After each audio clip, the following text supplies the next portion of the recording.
aí a pessoa fica mais isolada, às vezes tem dificuldade para dormir, tem dificuldade para se concentrar. Agora a depressão só atinge os adultos ou também as crianças, doutora? Infelizmente atinge todo mundo, criança, adulto. Doutora, e as pessoas são viciadas em jogos, principalmente crianças, né? Tem muitas crianças viciadas hoje.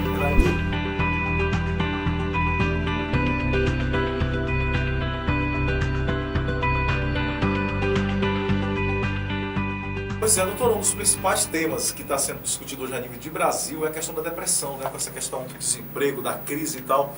E o que é depressão especificamente? Isso, depressão é quando o indivíduo existe uma tristeza profunda, né? Demonstra aquela sensação de vazio, de tristeza, de angústia, um choro sem motivo, né? Às vezes a pessoa... Isso gera muita angústia, porque às vezes não tem um motivo específico para a pessoa deprimir, né? Na maioria das vezes acontece do nada, sem motivo algum. Aí a pessoa fica mais isolada, às vezes tem dificuldade para dormir, tem dificuldade para se concentrar, o pensamento fica mais lentificado, tudo fica muito difícil, o corpo sente uma sensação de cansaço também, um peso, uma angústia, né? Então são vários sintomas e que na maioria das vezes o psiquiatra é o último a ver, né? Geralmente ele faz aquela peregrinação, vai primeiro no cardiologista, no neurologista e o último profissional que ele realmente vai procurar é o psiquiatra, até devido ao preconceito e devido aos muitos sintomas que a depressão dá, né? Que aí a pessoa acha que realmente não precisa de um psiquiatra e precisa. E a senhora falou a questão do choro em si, né? Os sintomas, às vezes a pessoa está chorando aqui, se emociona facilmente e tal. Mas quais outros sintomas que a família pode perceber que a pessoa está com depressão, doutora? Isso, o isolamento social é muito importante, né? A pessoa se esconde do mundo. Isso, se esconde. Às vezes até as pessoas reclamam assim, mas nem me cumprimenta. Não cumprimenta às vezes porque não quer falar, quer ficar sozinho, quer ficar isolado, envergonhado.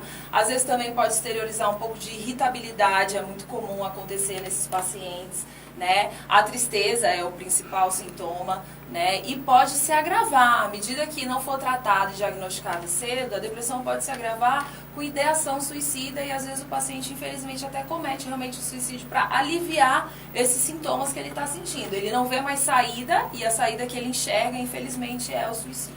Pois é, doutora, existem conceitos médicos de que você deve procurar, por exemplo, o cardiologista praticamente de um ano em ano, né? O pessoal que é na área de obstetrícia também, o pessoal da área de ginecologia também. Fazer o check-up, né? Geral. E no caso da psiquiatria, também tem que... Com certeza, né? Em relação à depressão, é uma doença grave que precisa de tratamento e quanto mais cedo a pessoa procurar um tratamento, melhor vai ser o sucesso desse tratamento, né? Quanto antes a gente diagnosticar e tratar, mais chance de ter a cura propriamente dita, né? Então, é o ideal. Viu que já está alterando alguma coisa, alguma alteração de humor, alguma irritabilidade. Antes eu tinha um comportamento, agora eu mudei meu comportamento, alguma coisa está errada. Então, realmente tem que procurar um profissional qualificado para poder fazer esse Agora, a depressão só atinge os adultos ou também as crianças, doutora? Infelizmente, atinge todo mundo. É criança, adulto, idoso. Geralmente, a faixa etária mais comum é dos 16 aos 29 anos,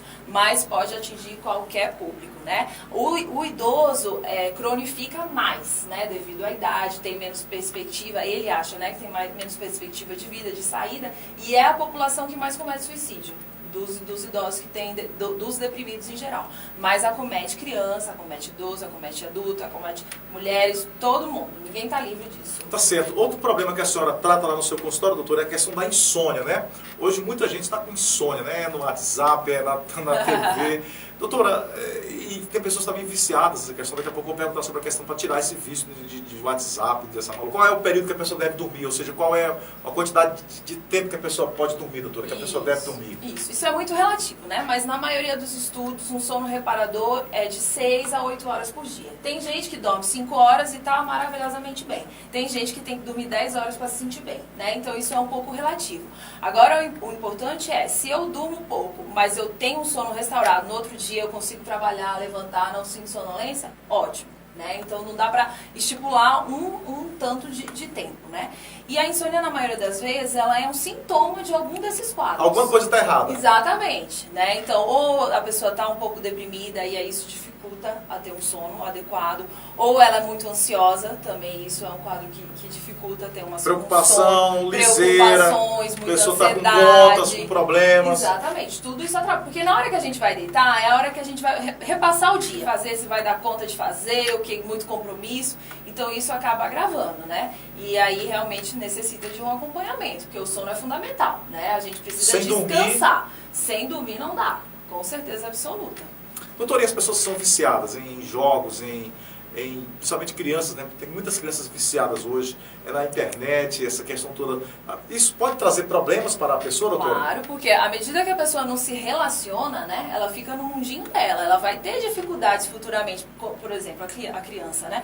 Fica só naquele mundo, à medida que for crescendo, ela precisa se relacionar com outras pessoas e ela não vai conseguir fazer essa troca. Né? Então é muito importante que tenha esses relacionamentos nas escolas, com a família, e que a criança não fique fechada só em frente ao computador. Claro que hoje em dia a gente sabe que a geração é assim, eles gostam muito. Mas tem digital, mas tem que ter um limite, tudo tem que ter um limite, né? Tudo tem que ter um equilíbrio. Já estudou, já fez as obrigações, aí sim, meia horinha, joga um joguinho, essas coisas, e com supervisão, né? Porque a criança hoje em dia ela é muito esperta, ela consegue ter acesso a muitas coisas que não são devidas a ela, né? Que tem... Outra situação, doutora, que é muito séria, é a questão das drogas, né? Você vê tantas pessoas viciadas em drogas, né? Drogas, álcool, de uma forma geral. A senhora trata também desses problemas de alcoolismo, de drogas em geral, doutora? Exatamente. Trato de dependência química, tanto das drogas lícitas quanto das ilícitas, né? O álcool, tabagismo, crack, cocaína, todas essas drogas eu trato sim. E é uma questão de saúde pública, né? Hoje em dia. E grave, né? Muito grave, porque a pessoa vai entrando num quadro que ela não consegue mais sair, ela precisa de uma ajuda, né? E um suporte familiar precisa ser muito adequado nesse ponto para ajudar o paciente, trazer o paciente, levar no médico, fazer as orientações adequadas para que ele possa retomar a vida dele, porque a droga realmente destrói não só ele, né, mas quem está ao redor.